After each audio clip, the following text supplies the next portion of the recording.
संसद के माननीय सदस्यों, आप सभी का इस युवा सांसद सत्र में हार्दिक स्वागत है। आज हम भारत के लोकतांत्रिक परंपराओं का अनुकरण करते हुए संसदीय प्रक्रिया को आगे बढ़ाएंगे। हम सभी का कर्तव्य है कि हम अनुशासन, मर्यादा और लोकतांत्रिक मूल्यों का पालन करते हुए सदन की कार्यवाही को आगे बढ़ाएंगे। मैं युवा सांसद की कार्यवाही आरंभ करने की अनुमति प्रदान करता हूँ।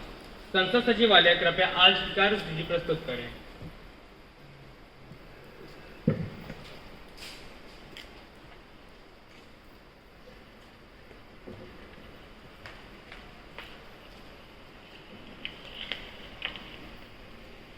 माननीय सदन के सदस्यों, कृपया ध्यान दें। आज का पहला कार्य है नवनियुक्त सदस्यों का शपथ एवं प्रतिज्ञान ग्रहण। आज मैं सेक्रेटरी जनरल से निवेदन करूंगा कि वह नवनियुक्त सदस्यों को शपथ अथवा प्रतिज्ञान ग्रहण करवाएं। श्री उत्कर्ष, उत्तर प्रदेश से।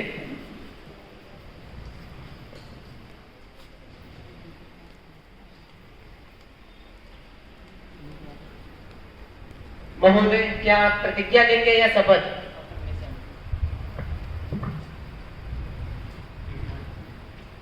महोदय, आप किस भाषा में अफर्मेशन लेंगे?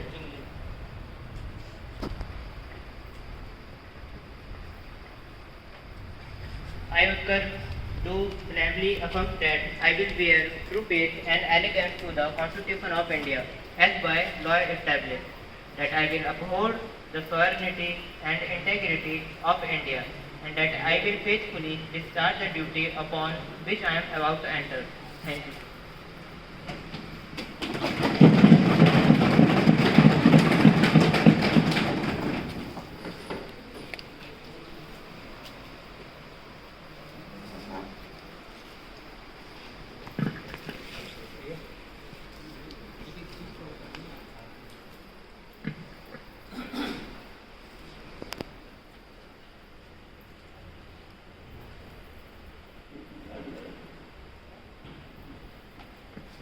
कुमारी शिवांगी, पंजाब से।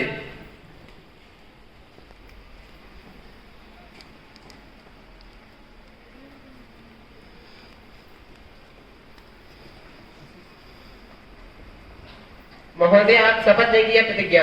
मैं शपथ लूंगी। महोदय, आप किस भाषा में प्रतिज्ञा लेंगी? पंजाबी भाषा में।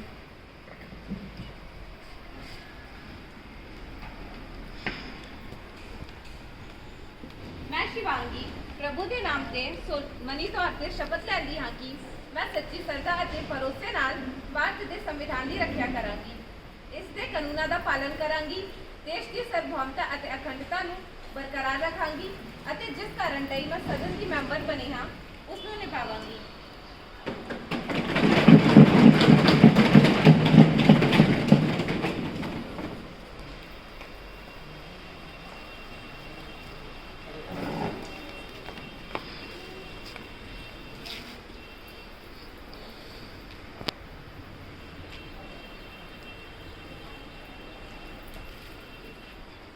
श्री उत्कर्ष द्वारा प्रतिज्ञान और कुमारी शिवांगी द्वारा शपथ सफलतापूर्वक ग्रहण की गई है। अब मैं माननीय प्रधानमंत्री से निवेदन करता हूं कि वह सदन को संबोधित करें। माननीय प्रधानमंत्री जी। माननीय अध्यक्ष महोदय, आदरणीय सदन के सदस्यों और उपस्थित गणमान्य अतिथिगण, आज का यह क्षण अत्यंत महत्वपूर्ण है। हमारे नवनियुक्त सदस्यों ने संविधान के प्रति अपनी निष्ठा व्यक्त की है। यही निष्ठा हमारे लोकतंत्र की शक्ति है। भारत एक ऐसा देश है जहां युवा केवल भविष्य ही नहीं बल्कि वर्तमान का नेतृत्व भी करते हैं।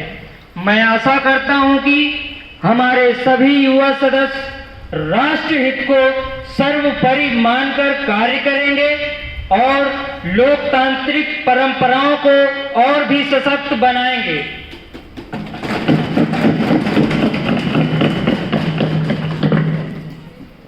माननीय सदन के सदस्यगण, मुझे बताते हुए अत्यंत दुख हो रहा है कि मुंबई में आई हालिया में भीषण बाढ़ के कारण कई लोगों की असामयिक मृत्यु हुई है। मैं प्रभावित परिवार के प्रति अपनी संवेदना व्यक्त करता हूं और प्रार्थना करता हूं कि ईश्वर उन्हें इस दुख की घड़ी में शक्ति प्रदान करें।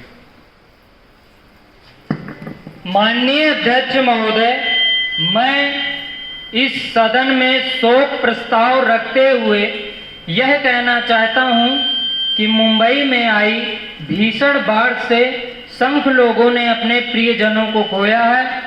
सरकार ने राहत और बचाव कार्यों में तत्परता दिखाई है, परंतु यह त्रासदी हमें अंदर से झकझोर देती है। दिवंगत आत्माओं के प्रति अपनी श्रद्धांजलि अर्पित करते हैं।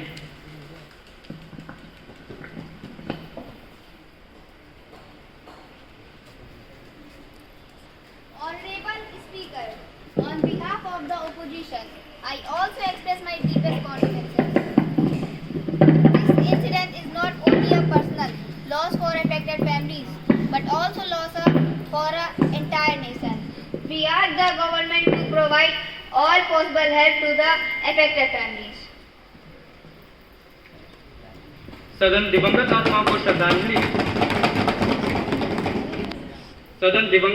को श्रद्धांजलि अर्पित करता है और प्रार्थना करता है कि ईश्वर उनकी आत्मा को शांति प्रदान करे तथा शोकाकुल परिवारों को इस दुख को सहने की शक्ति प्रदान करे। अब सदन दिवंगत आत्माओं के सम्मान में 2 मिनट का मौन धारण करेगा।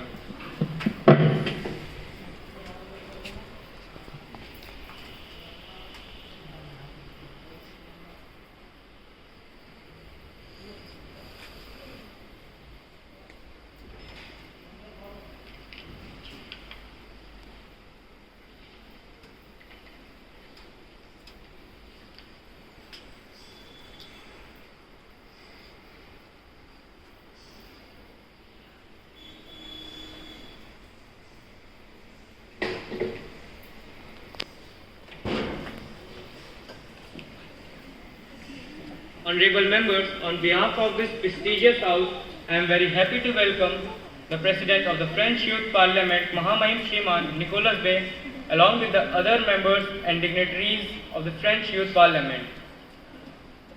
Also, Martin Miracle, Philip Oliver, Catherine Grissett has joined us, are also gracing our gathering. It is a matter of pride for us that they are witnessing this wonderful glimpse of Indian democracy.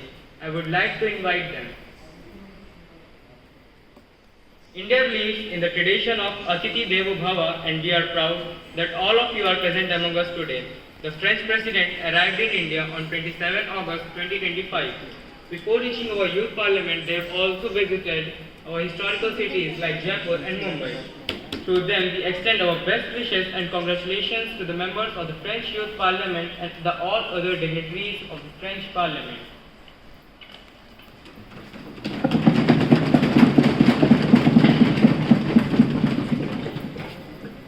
Honorable members, now it's time for question hour. Question number 101, Adya Gupta.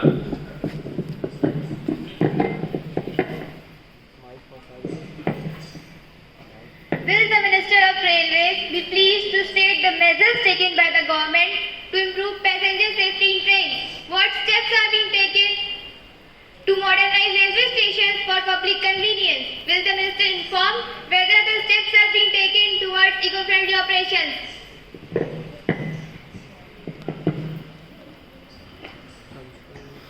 Concerned Minister, please answer. Madam, safety is a foremost priority. The Minister has introduced modern signaling systems, automatic train prediction technology, and increased use of fire detection and suppression systems. In addition, anti-collision devices are being deployed, and old coaches are being replaced with modern NHB coaches for better safety. Regular safety audits and staff training programs are also being conducted. Madam, under the Amrit Bharat Station Scheme, more than 1,200 stations are being redeveloped with modern passenger amenities such as lifts, escalators, free Wi-Fi, clean waiting areas, and digital information systems. Special attention is being given to disabled-friendly facilities and improved sanitation. Yes, ma'am, Indian Railways has set a target to become a net zero carbon emitter of 2030. For this, 100% electrification of broad gauge routes is being carried out.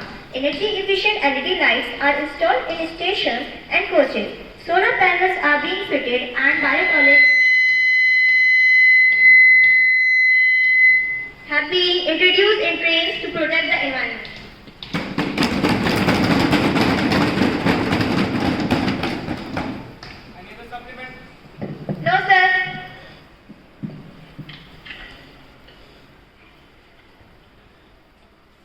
Question number 102, Anand.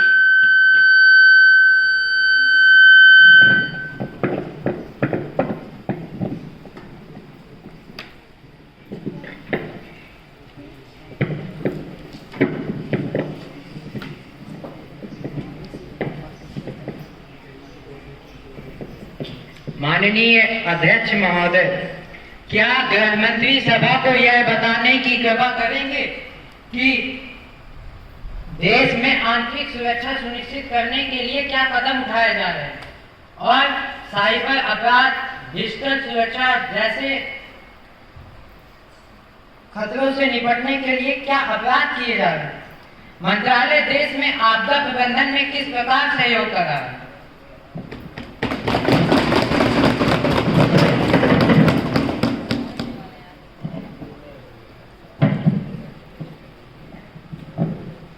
महोदय, आंतरिक सुरक्षा सर्वोच्च प्राथमिकता है। सरकार ने खुफिया सामने को मजबूत किया है।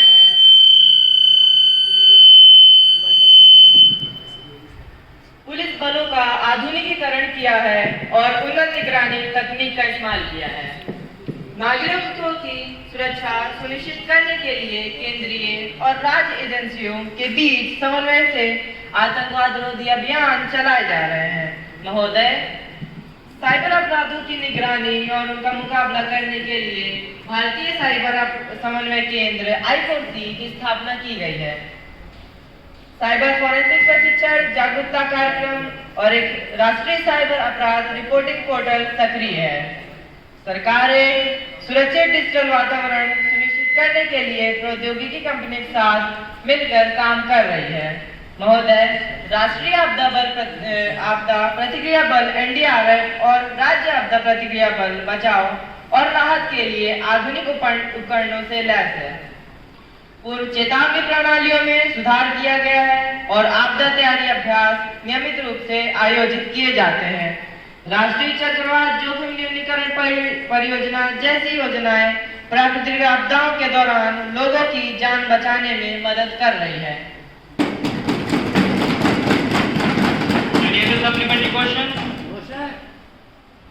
गृह मंत्री के जवाब बहुत संतोषजनक है। अब हम अगले प्रश्न की ओर बढ़ते हैं। Question number 103, Richa. Honorable member, with the Minister of External Affairs, we pleased to state the measures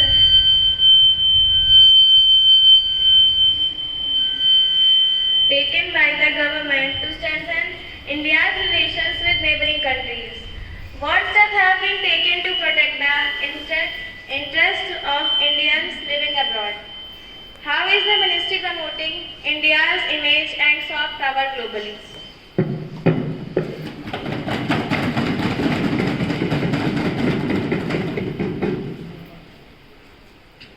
Concerned minister, please answer. Respected Speaker, India's foreign policy is now defined by clarity, compassion and confidence. Under the Neighborhood First policy, we are strengthening ties through infrastructure trade and regional cooperation via platforms like SAM and BIMSTEC. To protect Indians abroad, we have launched that mother portal, 24/7 helpline.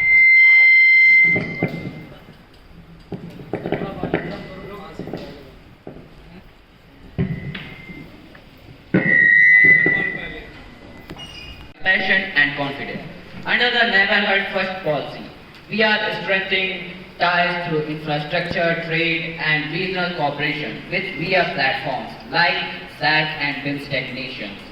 To protect Indians abroad, we have launched that mother portal 24/7 helplines and executed bold evacuation missions like Vande Bharat, ensuring that no Indian is left behind. At the same time, India's soft power, from yoga to Ayurveda culture to education, in shaping global perception and building lasting goodwills. In today's world, India not only defends its people, it defines global friendship. Thank you. Any other supplementary question? Yes, sir. Ask. will the Minister inform the House about the India's role in world organizations?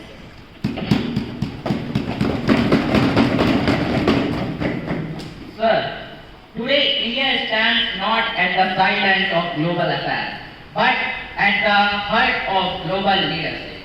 From the United Nations to the G20, from BRICS to SCO, India is no longer just a participant. India is a driver of change, a voice of balance and a force of good.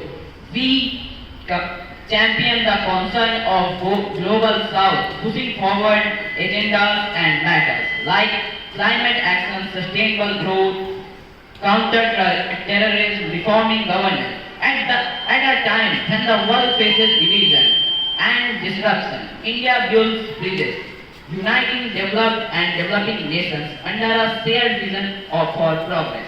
Our G20 presidency was more than ceremonial. It was transformational. We brought technology, inclusivity, green energy and digital public infrastructure to the center of global policy. India's leadership helped refocus the world on cooperation, not conflict, on solution, not silos. In short, we speak with incredibility, we act with responsibility, and we lead with vision. The world is not just hearing India, the world is now looking to India. Thank you. The House appreciates the Ministry of External Affairs for strengthening India's global presence, protecting citizens abroad and promoting peace, development and international cooperation. Now I would like to invite question number 105, Bipul. माननीय अध्यक्ष महोदय, मैं आपका ध्यान एक अत्यंत महत्वपूर्ण विषय की ओर आकर्षित करना चाहता हूँ। हमारे देश के जवाहर नवोदय विद्यालयों में कार्यरत शिक्षक जो कि देश की भावी पीढ़ी का निर्माण कर रहे हैं, वे देश के दूर दराज के इलाकों में जाकर गुणवत्तापूर्ण शिक्षा प्रदान कर रहे हैं, परंतु यह बेहद दुर्भाग्यपूर्ण है कि उन्हें पुरानी पेंशन योजना OPS का लाभ नहीं मिल पा रहा है, जबकि अन्य केंद्रीय शासकीय कर्मचारियों को यह सुविधा उपलब्ध है, फिर भी नवोदय विद्यालय के शिक्षक इससे वंचित हैं। मेरा प्रश्न सरकार से यह है कि नवोदय विद्यालय के शिक्षकों को पुरानी पेंशन योजना का लाभ क्यों नहीं दिया जा रहा है, और क्या सरकार उनकी सामाजिक एवं आर्थिक सुरक्षा के लिए उन्हें OPS में शामिल करने का विचार करेगी? धन्यवाद। Concerned Minister, please answer. माननीय अध्यक्ष महोदय, सरकार नवोदय विद्यालय शिक्षकों की सेवाओं और समर्पण की सराहना करती है। वर्ष 2004 के बाद नियुक्त सभी केंद्रीय कर्मचारियों के लिए नई पेंशन योजना लागू की गई है, जिसके अंतर्गत नवोदय विद्यालय शिक्षक भी आते हैं। हालांकि सरकार को यह भी ज्ञात है कि नवोदय विद्यालय के शिक्षक विशेष परिस्थितियों में कार्य करते हैं, इसलिए सरकार एक उच्च स्तरीय समिति गठित करने पर विचार कर रही है, जो नवोदय विद्यालय शिक्षकों की सेवा परिस्थितियों और जिम्मेदारियों का अध्ययन करेगी और OPS या अन्य आर्थिक सुरक्षा के उपायों पर सिफारिशें देगी।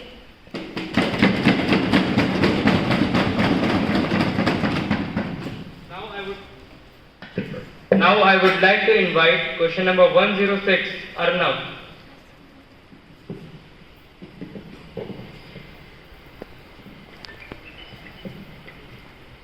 प्रधानमंत्री जी, आप कहते हैं कि विकास हो रहा, तो क्या यह विकास केवल डाटा एनालिटिक्स का खेल है या सरकार वास्तव में जनता की थाली और जेब पर भी नजर आता? मेरे सामने कुछ तथ्य है जो मैं आपके सामने भी प्रस्तुत करना चाहता हूँ। भारत की स्थिति प्रति व्यक्ति आय में 104 नंबर, वैश्विक भुखमरी पर 84 नंबर पर और खुशहाली के मामले में वह 136वें इंडेक्स सूची पर आता है। शक्तिशाली देशों में वह मुख्य 10 देशों से भी बाहर हो रहा है। आप इस पर क्या प्रतिक्रिया है? कृपया मुझे जवाब दें।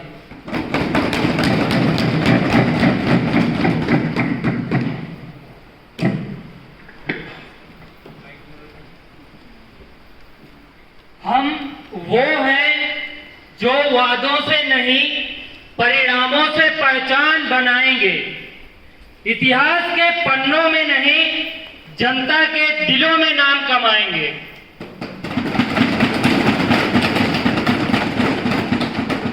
माननीय अध्यक्ष महोदय, मैं इनको जवाब कविता के माध्यम से देना चाहूंगा कि वादों के मेले में आप सवाल उठाते हो पर अपने राज का सच क्यों कभी नहीं बताते हो। गरीबी, भूख, बेरोजगारी ये बीज किसने बोए थे? इतने साल तक राज किया तब सपने क्यों सोए थे?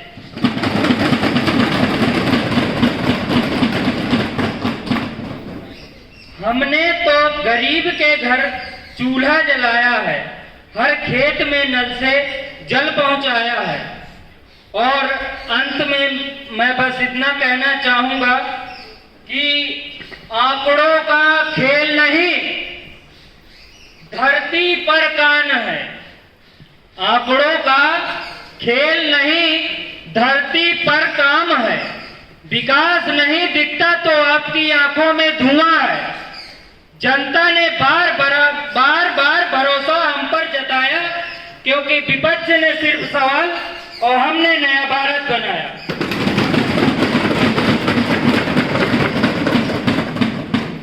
महोदय के साराना अंदाज को देखकर मुझे भी इनके लिए कुछ पंक्तियां समझ में आती हैं। वादों के मेले में सपने का सौदा हुआ, जनता ने खरीदा और भरोसा टूटा हुआ।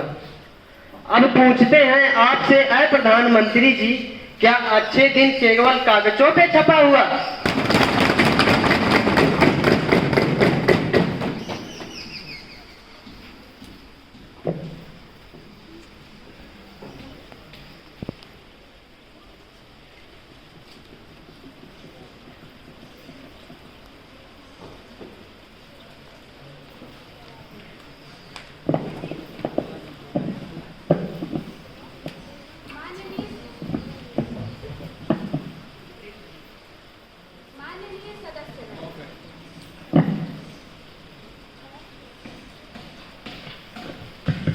माननीय सदस्यगण, मुझे कई माननीय सदस्यों द्वारा कुछ विषयों पर स्थगन प्रस्ताव की सूचना प्राप्त हुई, परंतु आज स्थगन प्रस्ताव की किसी भी सूचना की अनुमति प्रदान नहीं की गई है।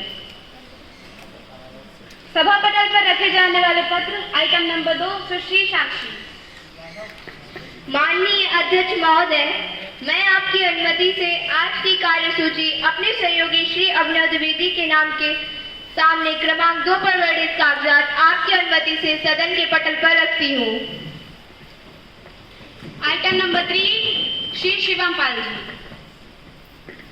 Honorable Speaker, sir, with your permission, I arise to lay on the table of the House the papers related to the Ministry of Road and Transport. As mentioned against my name at serial number 3 is today is revised list of business. Thank you. Item number 4, Shri Shubh Tripathi. महोदया, मैं आज प्रकार सूची पत्र क्रमांक संख्या 4 पर मेरे नाम की समक्ष यथा सूचीबद्ध सभा की बैठकों से सदस्यों की अनुपस्थिति संबंधित समिति की दूसरी बैठक का कार्य व सारांश हिंदी और अंग्रेजी संस्करण और सभा पटल पर रख रहा हूँ।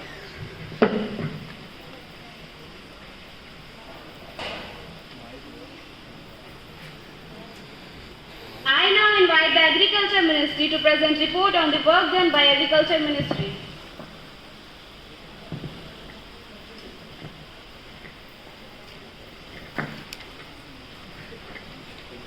माननीय अध्यक्ष महोदय, आदरणीय प्रधानमंत्री तथा सदन के सम्मानित सदस्यों, आज मुझे सदन के समक्ष कृषि मंत्रालय की रिपोर्ट प्रस्तुत करते हुए गर्व हो रहा है कि हमारी सरकार ने इस क्षेत्र में कई उपलब्धियां प्राप्त की हैं।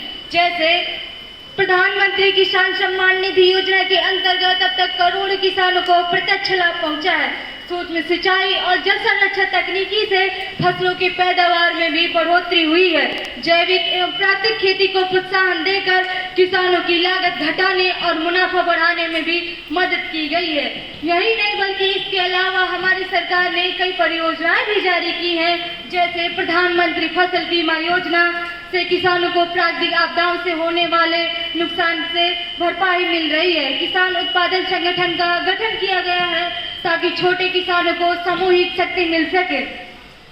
इनाम पोर्टल से किसानों को अपनी उपज सीधे देश भर के मंडियों में बेचने की सुविधा उपलब्ध कराई गई है। महोदय, हमारी सरकार ने भविष्य के लिए भी कई परियोजनाएं तैयार की हैं जिन्हें जल्द ही लागू किया जाएगा। ड्रोन तकनीकी एवं AI के माध्यम से आधुनिक खेती को बढ़ावा दिया जाएगा। ग्रामीण युवाओं को एग्रीकल्चर स्टार्टअप से जोड़कर कृषि को आत्मनिर्भर और रोजगार परक बनाया जाएगा। हम भंडार और शीतगृह सुविधाओं को मजबूत करेंगे ताकि किसानों को अपनी फसल का उचित मूल्य मिल सके।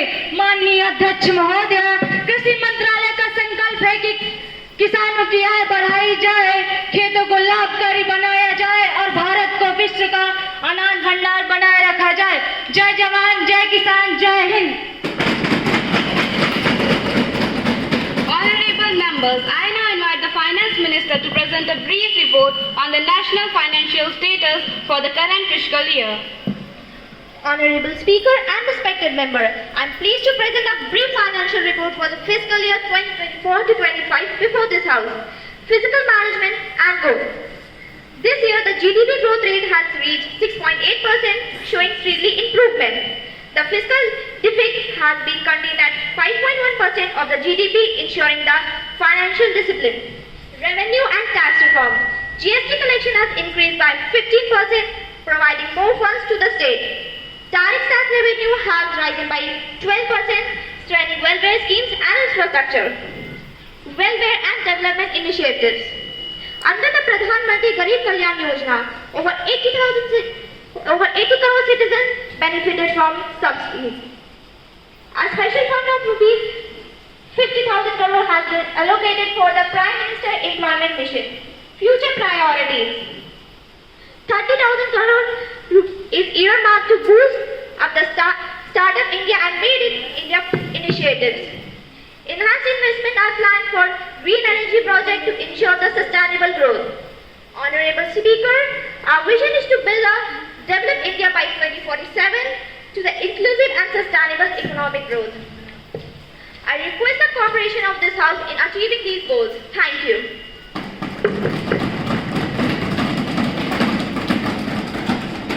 Thank you, Honorable Finance Minister. The House acknowledges the nation's financial status and the government's future priorities. This will be recorded in the proceedings. हमें ऊपरी सदन से प्राप्त जलवायु कार्यवाही विधेयक पर चर्चा करनी है। सचिव जनरल, कृपया संदेश पढ़ें।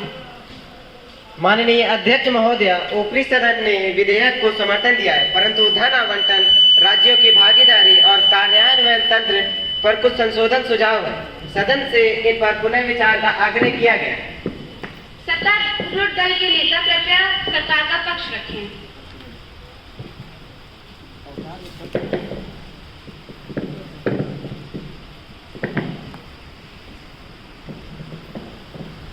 माननीय अध्यक्ष महोदय, जलवायु संकट गंभीर है। ऊपरी सदन के सुझाव हमारी नीति को और मजबूत करेंगे। हम चाहते हैं कि ये सदन संशोधनों को तुरंत स्वीकार करें।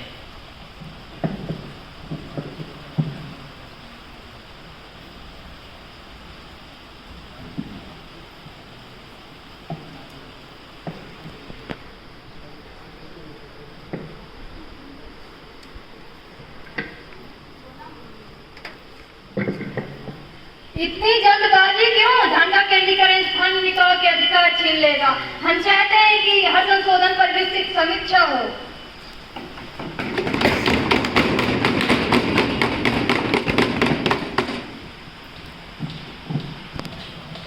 देश इंतजार नहीं कर सकता। जलवायु परिवर्तन हर दिन बिगड़ रहा है। हम आगे बढ़े, बिना पारदर्शक धन का दुरुपयोग होगा।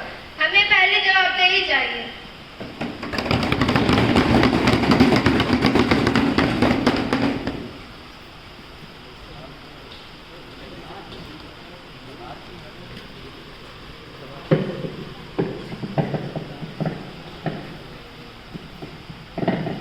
दोनों की बातें सही हैं। मैं सुझाव देता हूं कि एक संयुक्त समिति का गठन किया जाना चाहिए जिससे गहराई तक समीक्षा हो सके।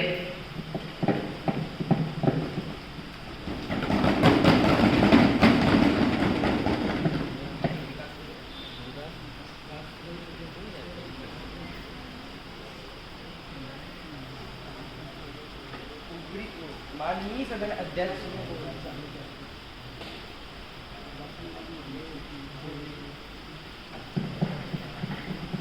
माननीय सदन अध्यक्ष, हमारे सुझावों का उद्देश्य जवाबदेही बढ़ाना और राज्यों के बीच बेहतर सहयोग सुनिश्चित करना है। हम आशा करते हैं कि आप इन्हें सकारात्मक रूप से देखेंगे।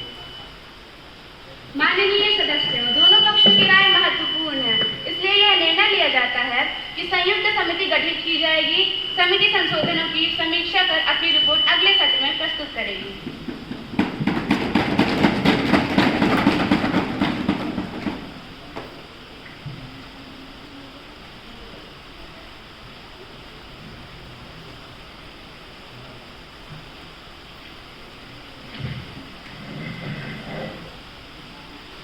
माननीय सदन के सदस्यों, आज कार्यसूची के अंतर्गत एक जरूरी ध्यान आकर्षण प्रस्ताव पर विचार करेंगे, जिसका प्रभाव सीधे जन से जुड़ा हुआ है, जिसका विषय है राजस्थान में न्यायिक संस्थाओं के लिए आधारभूत ढांचे की कमी।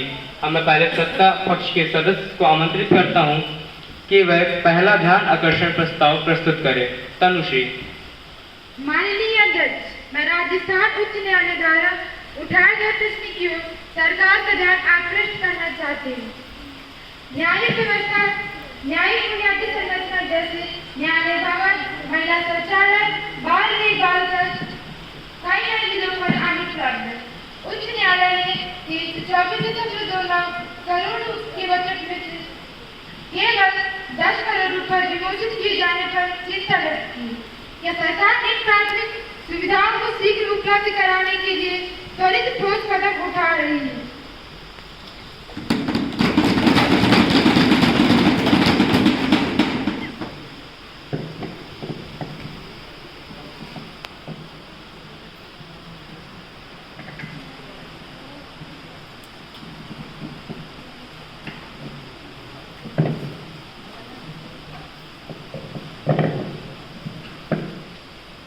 माननीय सभापति महोदय, हम रक्षा क्षेत्र में आत्मनिर्भर के पक्षधर हैं, लेकिन कुछ चिंताएं भी हैं। जैसे पिछले साल रक्षा बजट 30%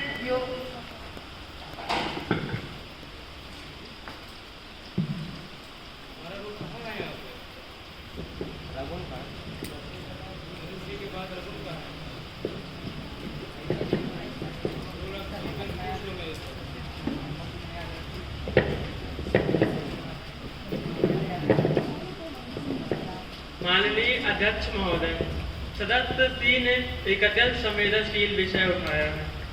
अन्याय का सामना करने के लिए जनता न्यायालयों पर निर्भर होती है। यदि मूलभूत सुविधाएं ही न रहें तो न्याय की अवधारणा कमजोर हो जाती है। मैं जानना चाहता हूं कि क्या सरकार नियुक्त विवरण, जमीन आवंटन एवं निर्माण कार्यों की समय सीमा से जुड़ी स्पष्ट नीति सुनिश्चित की है या नहीं? माननीय अध्यक्ष, सरकार और संरचना संबंधी गंभीर परेशानियों से भली भांति परिचित है। उच्च न्यायालय के निर्देशानुसार हमने 24 मार्च से नई परियोजनाओं के लिए भूमि आवंटन कार्य शुरू कर दिया है।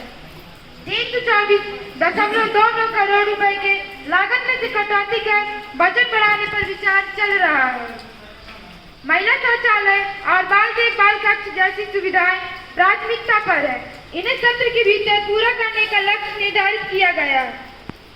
राज्य सरकार और केंद्र सरकार मिलकर सम्मानित कार्यदल बनाकर 26 सदस्यीय उच्च न्यायालय की सुनवाई से पहले रिपोर्ट प्रस्तुत करेंगे। मैं इस बात का खंडन करता हूँ। क्या दोगली बातें करती है ये सरकार? कृपया सदन की मर्यादा को बनाए रखें। माननीय सदस्यगण, आपके प्रश्न और उत्तर से स्पष्ट हुआ कि दोनों प्रस्तावों में सरकार अल्पकालीन राहत और दीर्घकालीन सुधार दोनों दिशा में प्रयासरत है। अब हम आगे की कार्रवाई की ओर बढ़ते हैं।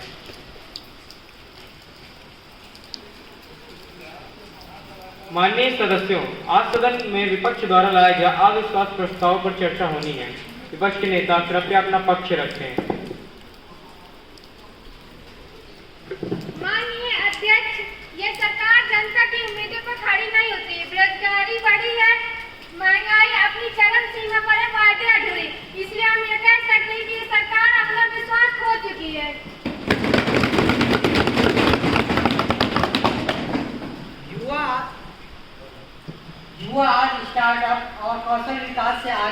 ही है। आपकी सरकार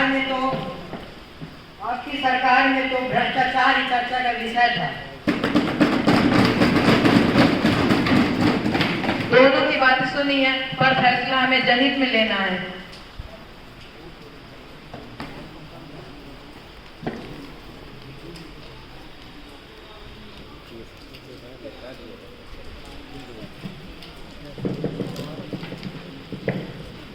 माननीय अध्यक्ष महोदय, विपक्ष ने कहा सरकार ने विश्वास खो दिया, लेकिन मैं कहता हूं हमने विश्वास कमाया है। तो सुनिए, आंधियों से कह दो कि कायदे में रहें, आंधियों से कह दो कि कायदे में रहें, ये दीपक आंधियों में भी जला करते हैं। हम पे कीचड़ उछालने से क्या हासिल करोगे? हम कमल हैं, कीचड़ में ही खिला करते हैं।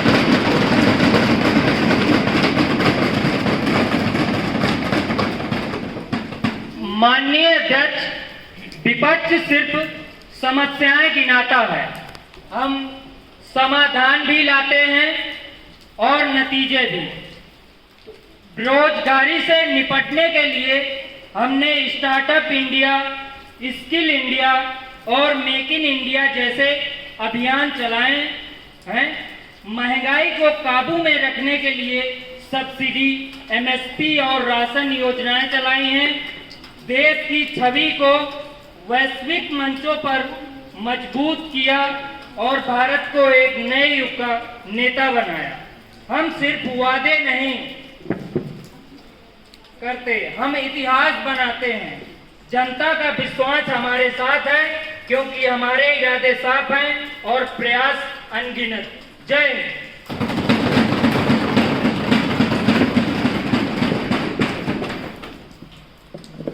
धिक्कार है ऐसी सरकार पर जो झूठे वादे करती है और जनता को गोल मोल घुमाती है। सरकार जब चुनाव लड़ती है तब वादों की झोली भरती है। कभी कहती है हर हाथ को काम देंगे, कभी कहती है हर खेत को पानी देंगे, कभी कहती है हर घर को रोशनी देंगे। माननीय अध्यक्ष जी, मैं एक शायरी प्रस्तुत करना चाहता हूँ। वादों की सरकार आई थी बड़े अरमानों के साथ, वादों की सरकार आई थी बड़े अरमानों के साथ, पर सपनों की तस्वीर टूटी है अब जज्बातों के साथ। जनता पूछती है हर मोड़ पर यही सवाल, कहाँ है वो वादा जो किया था चुनावी रातों के साथ। हमारी मांग साफ है, वादों का हिसाब दो, जनता से किया वादा निभाओ। दोनों पक्षों की बातें सही लगती हैं। अब अविश्वास प्रस्ताव पर मतदान होगा। जो प्रस्ताव के पक्ष में है वे हाँ कहें।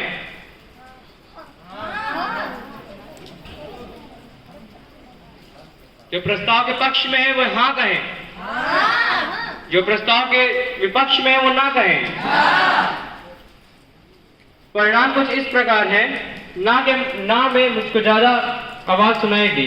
अब मैं सचिव जनरल से अनुरोध करूंगा कि वह स्पष्ट परिणामों की घोषणा करें। माननीय अध्यक्ष महोदय, परिणाम इस प्रकार है, हाँ 15, नहीं 21।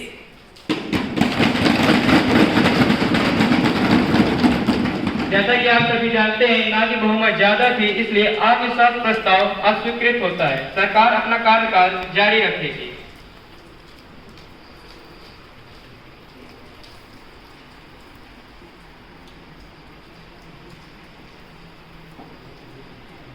माननीय सदस्यों, आज अल्पकालिक चर्चा के लिए हमसे कुछ विषयों की मांग की गई है। मैं विपक्षी सांसद से अनुरोध करूंगा कि वह अल्पकालिक चर्चा प्रारंभ करें। माननीय अध्यक्ष महोदय, मैं अल्पकालिक चर्चा के तहत सदन में महंगाई के मुद्दे पर ध्यान आकर्षित करना चाहती हूँ।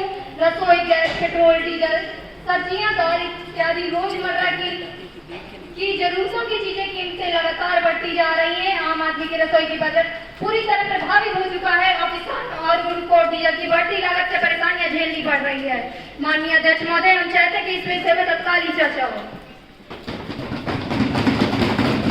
चर्चा की अनुमति प्रदान की जाती है। सदन अब महंगाई और बढ़ती कीमतों पर अल्पकालिक चर्चा करेगा।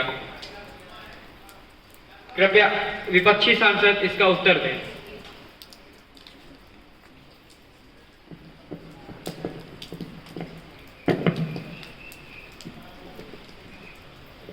माननीय अध्यक्ष महोदय, देश की जनता महंगाई की मार से और सरकार की तलवार से त्रस्त है। पेट्रोल 110 रुपए प्रति लीटर करीब पहुंच चुका है। एलपीजी गैस सिलेंडर 1200 रुपए प्रति ऊपर हो गया। सब्जियां और अनाज आम आदमी की पहुंच से बाहर होते जा रहे हैं। सरकार विकास के बड़े बड़े दावे करती है, पर जनता की जेब खाली होती रही है। हमारी मांगे हैं रसोई गैस, पेट्रोल, डीजल और जरूरी वस्तुओं में की कीमतों पर राहतें दी जाए। कृषि क्षेत्र में उर्वरकों और डीजल पे सब्सिडी बढ़ाई जाए।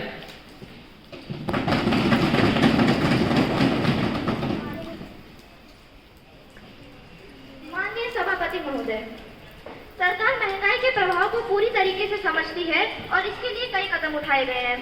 उज्ज्वला योजना के अंतर्गत गरीब परिवारों को मुफ्त एलपीजी कनेक्शन और सब्सिडी प्रदान की जा रही है। आवश्यक वस्तुओं की आयात शुल्क में कमी करके दाम को नियंत्रित करने की कोशिश की जा रही है। प्रधानमंत्री गरीब कल्याण अन्न योजना के तहत 80 करोड़ लोगों को मुफ्त राशन दिया जा रहा है। हम जनता पर महंगाई के बोझ को कम करने के लिए लगातार प्रयासरत हैं।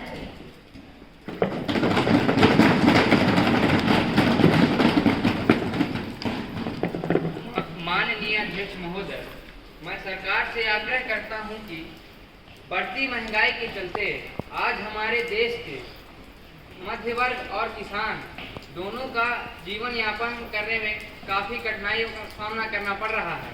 इसलिए मध्य वर्ग को प्रत्यक्ष कर में राहत दी जाए। दूसरा, किसानों की लागत घटाने के लिए अतिरिक्त सब्सिडी दी जाए और खाद्य पदार्थों की जमाखोरी पर कड़ी कार्यवाही की जाए।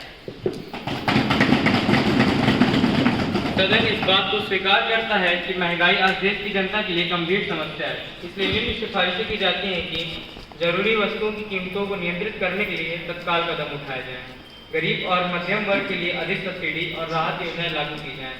महंगाई पर निगरानी के लिए एक राष्ट्रीय टास्क फोर्स का गठन किया जाए। इसके साथ ही यह अल्पकालिक चर्चा समाप्त होती है। माननीय सदन के सदस्यों, आज हमारे बीच रक्षा मंत्री एक बिल प्रस्तुत करेंगे। मैं रक्षा मंत्री से अनुरोध करता हूं कि वह बिल का प्रस्तुतिकरण करें। माननीय रक्षा मंत्री।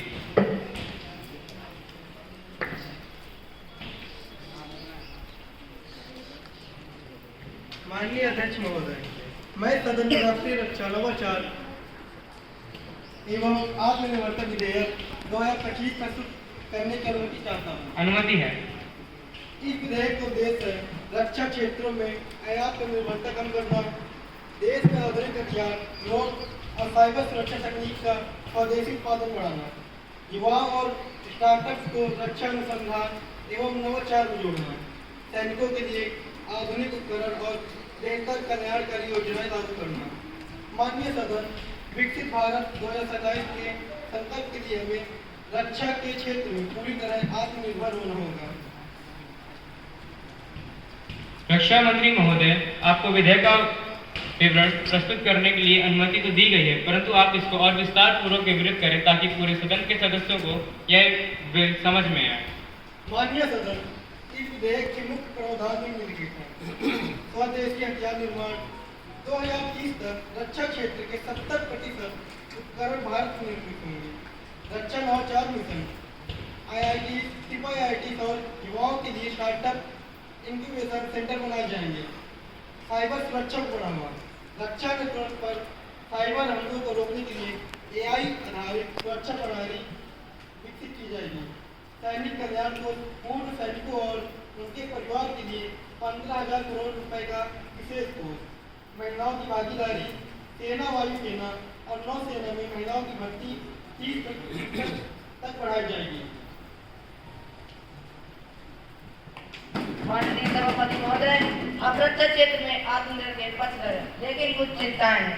पिछले साल रक्षा बजट का 30% उपयोग ही नहीं हो पाया। पारदर्शिता कैसे सुनिश्चित की जाए? क्या सरकार स्टार्टअप और एमएसएमईज को पर्याप्त तकनीक सहायता दे पाएगी? क्या विदेशी पर अत्यधिक निर्भरता हमारी रणनीतिक स्वतंत्रता को प्रभावित नहीं करेगी? धन्यवाद।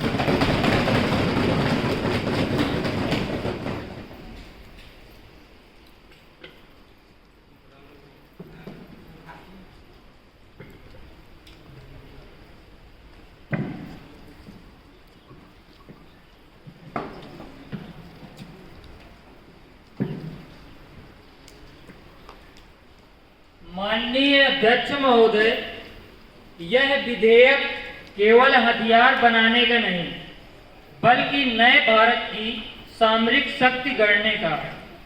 हमने पिछले 3 सालों में रक्षा निर्यात को 50,000 करोड़ तक बढ़ाया है।